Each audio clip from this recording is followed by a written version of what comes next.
Torres, asistido por Oscar Viera, por Néstor Valiente, Federico Ríos, el cuarto árbitro. Esto se adelanta porque Cerro juega el martes frente a Universitario de Sucre en partido de revancha que corresponde a la Copa Sudamericana. Jonathan Fabro, la estrella de Guaraní, junto a Julián. Metió el centro para Nani, fue Nani al área, intentó bajar, giró Nani, levantó mucho la pierna, que siga, dice el árbitro, Núñez tira. ¡Gol!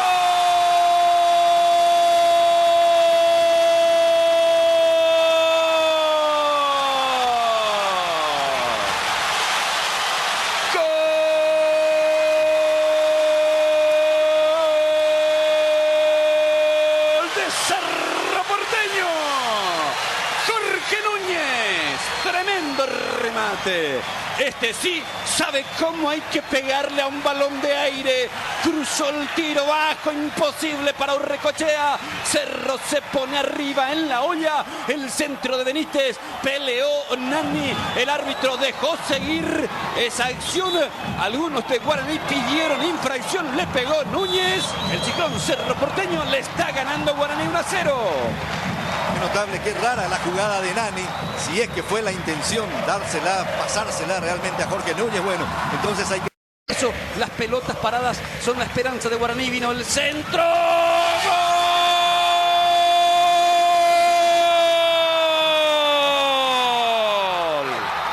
Carvalho. ¡Gol!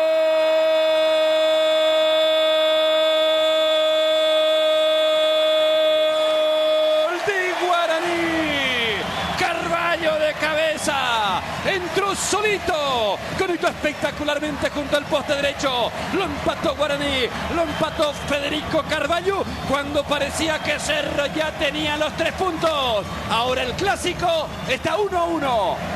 Y lo que más llama la atención es lo que acaba de decir Rubén Darío, eso de entró solito, no puede a un jugador. La pelota le quedó a Villarreal y Villarreal le da a Cáceres y Cáceres está en el área. Cáceres metió el centro. ¡Gol!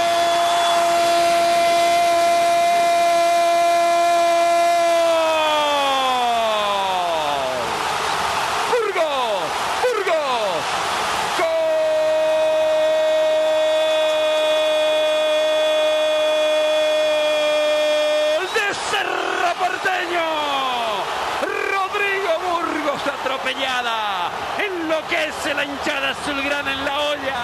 Burgos en tiempo de recuperación atropella y empuja. Cerro vuelve a ganarlo. Muy bien Villarreal para Lucho Cáceres. Este metió el centro, la peleó Ceballos, llegó Burgos, la empujó, se le metió.